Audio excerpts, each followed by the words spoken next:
Hi friends, it's me Priya Hariprasad. Welcome to the world of economics and welcome to my channel. Hope that you all are doing good. ഇന്നത്തെ സെഷനിൽ നമ്മളിവിടെ discuss ചെയ്യാൻ പോകുന്നത് എന്താണ് research methodology. എക്കണോമെട്രിക്സിൽ അല്ലെങ്കിൽ എക്കണോമിക്സിൽ വരുന്ന വളരെ ഇമ്പോർട്ടൻ്റ് ആയിട്ടുള്ള ഒരു ടേമാണ് റിസർച്ച് മെത്തഡോളജി എന്ന് പറയുന്നത്. Degree and P G level സ്റ്റുഡൻസിന് വളരെ യൂസ്ഫുൾ ആയിട്ടുള്ള ക്ലാസ് തന്നെയായിരിക്കും. Try to watch it and share with your friends.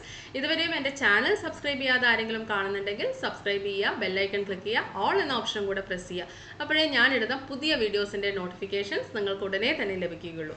Okay then, come let's learn together. Let's begin the class. എന്താണ് റിസർച്ച് മെത്തഡോളജി? റിസർച്ച് എന്ന് പറഞ്ഞാൽ നമുക്കറിയാം അല്ലേ, ഒരു ടോപ്പിക് അതുമായി റിലേറ്റ് ചെയ്തിട്ട് വളരെ ഡീറ്റെയിൽഡ് ആയിട്ടുള്ള ഒരു സ്റ്റഡി കണ്ടക്ട് ചെയ്യുക, അതാണ് റിസർച്ച് എന്ന് പറയുന്നത്. മെത്തഡോളജി എന്ന് പറഞ്ഞു കഴിഞ്ഞാൽ നമ്മൾ അതിന് യൂസ് ചെയ്യുന്ന ഒരു സിസ്റ്റമാറ്റിക് ആയിട്ടുള്ള അല്ലെങ്കിൽ ലോജിക്കൽ ആയിട്ടുള്ള ഒരു വേ ഉണ്ടാവും അല്ലേ, സ്റ്റെപ്സ് ഉണ്ടാവും. അതാണ് എന്തെന്ന് പറയുന്നത്, മെത്തഡോളജി എന്ന് പറയുന്നത്. അപ്പം റിസർച്ച് മെത്തഡോളജി ഈ രണ്ട് ടേംസും കൂടെ കോയിൻ ചെയ്ത് വന്നിട്ടുള്ള ഒരു സിംഗിൾ ടേം ആണ് റിസർച്ച് മെത്തഡോളജി എന്ന് പറയുന്നത്. It's a way of explaining how a researcher intends to carry out their research, അല്ലെങ്കിൽ how a researcher conduct a research regarding a particular topic. ഏതെങ്കിലും ഒരു പർട്ടിക്കുലർ ഒരു ടോപ്പിക് അതുമായി റിലേറ്റ് ചെയ്തിട്ട് ഒരു റിസർച്ചർ എങ്ങനെ കണ്ടക്ട് ചെയ്യുന്നു അല്ലേ. അപ്പോൾ അതിൻ്റെ എന്താ പറയുക, way of explaining how a researcher intends to carry out their research. ശരിയല്ലേ?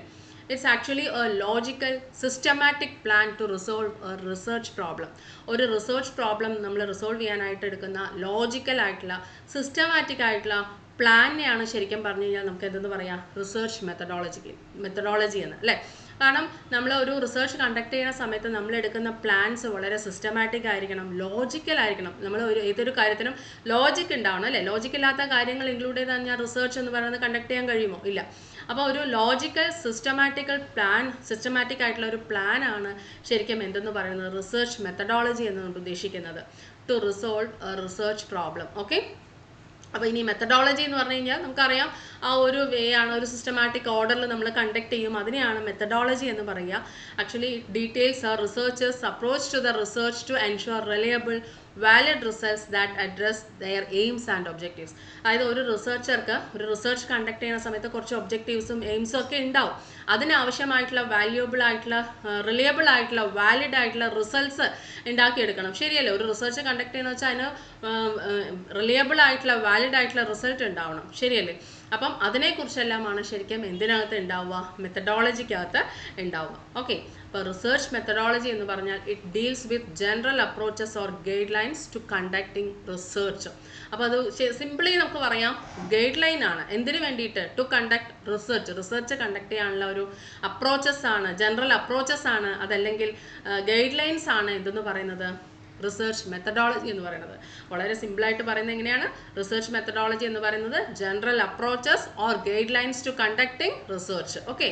റിസർച്ച് കണ്ടക്ട് ചെയ്യുന്ന സമയത്ത് നമുക്ക് ആവശ്യമായിട്ടുള്ള ജനറൽ ആയിട്ടുള്ള അപ്രോച്ചസ് അല്ലെങ്കിൽ ഗൈഡ് ലൈൻസ് ആണ് എന്തെന്ന് പറയുന്നത് റിസർച്ച് മെത്തഡോളജി എന്ന് പറയുന്നത്. It provides the principles for organizing, planning, designing, conducting research. അതായത് ഇതൊക്കെ എന്താണ്, റിസർച്ചിൻ്റെ സ്റ്റെപ്പാണ് അല്ലേ, സ്റ്റെപ്സ് ആണ്. നമ്മൾ ഫസ്റ്റ് ഓഫ് ഓൾ ഓർഗനൈസ് ചെയ്യണം, പ്ലാൻ ചെയ്യണം, ഡിസൈൻ ചെയ്യണം, കണ്ടക്ട് ചെയ്യണം, അത് ഇംപ്ലിമെൻറ്റ് ചെയ്യണം അല്ലേ, സമ്മറൈസ് ചെയ്യണം, കൺക്ലൂഷൻ അല്ലേ, അങ്ങനെ ഒരു കുറച്ച് സ്റ്റെപ്സ് ഉണ്ട് നമുക്ക് റിസർച്ചിന്. ശരിയല്ലേ? അപ്പം അതിനാവശ്യമായിട്ടുള്ള കുറേ പ്രിൻസിപ്പിൾസ് പ്രൊവൈഡ് ചെയ്യുന്നത് ഈ റിസർച്ച് മെത്തഡോളജിയാണ് അല്ലേ. അപ്പോൾ ഓർഗനൈസിങ്, പ്ലാനിങ്, ഡിസൈനിങ്, എന്നിട്ട് കണ്ടക്ടിങ് റിസർച്ച്. അപ്പോൾ ഇതിന് ആവശ്യമായിട്ടുള്ള പ്രിൻസിപ്പിൾസ് പ്രൊവൈഡ് ചെയ്യുന്നത് ഈ റിസർച്ച് മെത്തഡോളജിയാണ്. അല്ലെങ്കിൽ ആ റിസർച്ച് പ്രോസസ്സ്, ആ സ്റ്റെപ്സ് എല്ലാം ഇൻക്ലൂഡഡ് ആയിട്ടുണ്ടെങ്കിൽ അതിനെ നമുക്ക് എന്തെന്ന് പറയാം, റിസർച്ച് മെത്തഡോളജി എന്ന് പറയാം. അപ്പോൾ റിസർച്ച് മെത്തഡോളജി എന്ന് പറഞ്ഞു കഴിഞ്ഞാൽ general approaches or guidelines to conducting research. അതിൻ്റെ സ്റ്റെപ്സ് നമുക്കറിയാം. ആദ്യം നമ്മൾ ഐഡൻറ്റിഫൈ ചെയ്താണ് നമ്മൾ എടുക്കുന്ന ടോപ്പിക് അല്ലേ, അതിന് ഡാറ്റ കളക്ട് ചെയ്യുക, അനലൈസ് ചെയ്യുക, ഓർഗനൈസ് ചെയ്യുക, പ്ലാനിങ്, ഡിസൈനിങ്, അങ്ങനെയുള്ള, പിന്നെ കണ്ടക്ടിങ് റിസർച്ച് അല്ലേ, അങ്ങനെയുള്ള ഒരുപാട് സ്റ്റെപ്സ് വരുന്നുണ്ട്. ശരിയല്ലേ? ഓക്കെ തന്നെ. അപ്പം അതെല്ലാം ഇൻക്ലൂഡഡ് ആയിട്ടുള്ളത് നമുക്ക് റിസർച്ച് മെത്തഡോളജി എന്ന് പറയാം. ടൈപ്സ് ഓഫ് റിസർച്ച് മെത്തഡോളജി എന്ന് പറയുന്നത് ഒരു 8 ടൈപ്സ് ഉണ്ട്. Theoretical research, applied research, exploratory research, descriptive, explanatory research, qualitative research, quantitative research and finally experimental research. അങ്ങനെ 8 ടൈപ്സ് ഓഫ് റിസർച്ച് ഉണ്ട്. അതിനെക്കുറിച്ചൊന്നും ഡീറ്റെയിൽഡ് ആയിട്ട് നമ്മളിവിടെ ഡിസ്കസ് ചെയ്യുന്നില്ല, കാരണം basic class regarding research methodology ആണല്ലോ. അതുകൊണ്ട് ജസ്റ്റ് ടൈപ്സ് ഏതൊക്കെയാണെന്ന് നമ്മൾ ജസ്റ്റ് ഒന്ന് പറഞ്ഞു പോകുന്നേ ഉള്ളൂ. അപ്പം theoretical research, applied research, exploratory research, അതേപോലെ തന്നെ descriptive, explanatory, qualitative, quantitative and finally experimentally research. Okay, ഇനി ഈ റിസർച്ച് മെത്തഡോളജിയുടെ ഇമ്പോർട്ടൻസും കൂടെ നമുക്കൊന്ന് ജസ്റ്റ് നോക്കാം. റിസർച്ച് മെത്തഡോളജി ഡെഫിനറ്റ്ലി നമ്മളെ എന്തിനു സഹായിക്കുന്നുണ്ട്? Helps us to plan our research. നമ്മുടെ റിസർച്ച് അതുമായി റിലേറ്റ് ചെയ്തിട്ട് പ്ലാൻ ചെയ്യാനായിട്ട് വളരെ സഹായകമാണ് അല്ലേ. അപ്പോൾ research methodology helps us to plan our research. നമ്മുടെ റിസർച്ച് പ്ലാൻ ചെയ്യാൻ വളരെ യൂസ്ഫുൾ ആണ്. അതേപോലെ തന്നെ നമുക്ക് research from the beginning to end അല്ലെ, സ്റ്റാർട്ട് ടു എൻഡ് ആ ഒരു it helps us to document the research accurately. റിസർച്ചിനെ അക്യുറേറ്റ്ലി കൊണ്ടുപോകാൻ അല്ലേ, from the start to end. കാരണം നമ്മൾ സ്റ്റെപ്പ് ബൈ സ്റ്റെപ്പാണ് ചെയ്യുന്നത് മെത്തഡോളജിയിൽ അല്ലേ. ഒരു സിസ്റ്റമാറ്റിക് ഓർഡറിലാണ്, ഒരു ലോജിക്കലായിട്ടുള്ള റീസൺസ് വെച്ചിട്ടാണ്, അതെല്ലാം ഇൻക്ലൂഡഡ് ആണ് റിസർച്ച് മെത്തഡോളജിയിൽ. അപ്പോൾ അതുകൊണ്ട് തന്നെ research accurately from start to end നമ്മളെ മുന്നോട്ട് നയിക്കുന്നു, അതിനെ ഹെൽപ്പ് ചെയ്യുന്നു. അതേപോലെ തന്നെ research methodology allows the readers to understand the approach and the methods used in research. അതായത് ഇപ്പോൾ ഒരു റിസർച്ച് ഓൾറെഡി സബ്മിറ്റ് ചെയ്ത് കഴിഞ്ഞാൽ ആ റിസർച്ച് വേറൊരു തേർഡ് പാർട്ടി എടുത്ത് നമ്മൾ വായിക്കുകയാണ്. റീഡേഴ്സ് വായിക്കുന്ന സമയത്ത് റീഡ് ചെയ്യുന്ന സമയത്ത് നമുക്ക് മനസ്സിലാവും അത് ഏത് അപ്രോച്ചാണ്, ഏത് മെത്തേഡാണ് ആ റിസർച്ചിൽ യൂസ് ചെയ്തിരിക്കുന്നത്, എവിടെ നിന്നാണ് സ്റ്റാർട്ട് ചെയ്യേണ്ടത്, എവിടെ നിന്നാണ് നമ്മൾ എൻഡ് ചെയ്യുന്നത്, ആ സ്റ്റെപ്പ് ബൈ സ്റ്റെപ്പ് വളരെ ക്ലിയർ ആയിരിക്കും. ശരിയല്ലേ?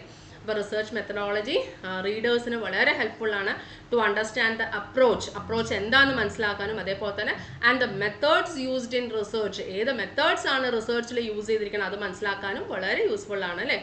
ദെൻ അതേപോലെ തന്നെ ഇപ്പം നമ്മൾ ഒരു റിസർച്ച്, ഇപ്പം ഞാനൊരു റിസർച്ച് കണ്ടക്ട് ചെയ്തു, അത് സബ്മിറ്റ് ചെയ്തു, അതിനുശേഷം എനിക്ക് ആ റിസർച്ചുമായി റിലേറ്റ് ചെയ്ത കുറേ ക്രിറ്റിസിസംസ് ഫേസ് ചെയ്യേണ്ടി വരികയാണ്.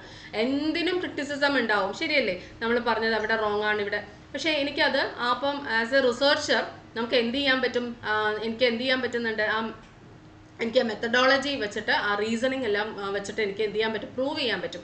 ഇല്ല, ഞാൻ പറഞ്ഞത് എങ്ങനെയാണെന്ന്, ഞാൻ കണ്ടക്ട് ചെയ്ത റിസർച്ച് അത് കറക്റ്റാണ്, അല്ലെങ്കിൽ അതിന് ക്രിറ്റിസിസം ഫേസ് ചെയ്യുമ്പം അതിന് നമ്മൾ ആൻസർ ചെയ്യണമല്ലോ. അപ്പോൾ അതിന് നമ്മൾ ഈ റിസർച്ച് മെത്തഡോളജിയിലെ ഈ റീസണിങ് വെച്ചിട്ട് നമുക്ക് ചെയ്യാനായിട്ട് പറ്റും. അപ്പോൾ അതിനും വളരെ യൂസ്ഫുള്ളാണ്. ഓക്കെ, അപ്പോൾ റിസർച്ച് മെത്തഡോളജി നമ്മുടെ റിസർച്ച് പ്ലാൻ ചെയ്യാനും from the beginning to end accurately ആ റിസർച്ചിനെ കണ്ടക്ട് ചെയ്യാനും, അതേപോലെ തന്നെ റീഡേഴ്സിന് വളരെ ഈസി ആയിട്ട് ആ അപ്രോച്ച് എന്താണെന്നും, അതേപോലെ തന്നെ ഏത് മെത്തേഡ്സ് ആണ് ആ റിസർച്ചിൽ യൂസ് ചെയ്തിരിക്കണമെന്ന് മനസ്സിലാക്കാനും, അതുപോലെ ക്രിറ്റിസിസം വരികയാണെങ്കിൽ നമ്മൾ റീസണിങ്ങോടെ അത് പ്രൂവ് ചെയ്യാനും ഒക്കെ വളരെ യൂസ്ഫുൾ ആണ് റിസർച്ച് മെത്തഡോളജി എന്ന് പറയുന്നത്. ഓക്കെ, അപ്പം ഇന്നത്തെ സെഷനിൽ നമ്മൾ റിസർച്ച് മെത്തഡോളജിയുമായി റിലേറ്റ് ചെയ്തിട്ട് വളരെ ബേസിക് ആയിട്ടുള്ള ഒരു കാര്യം എന്താണ് റിസർച്ച് മെത്തഡോളജി എന്നതിനൊരു ചെറിയൊരു ഐഡിയ ആണ് തന്നിരിക്കുന്നത്. അപ്പോൾ എല്ലാവരും കാണുകയും ഫ്രണ്ട്സിന് വേണ്ടി ഷെയർ ചെയ്യുകയും ചെയ്യാം. ഇതേപോലെ വീണ്ടും അടുത്ത ക്ലാസ്സിലൂടെ നമുക്ക് കാണാം. Thank you, thanks a lot, take care, by.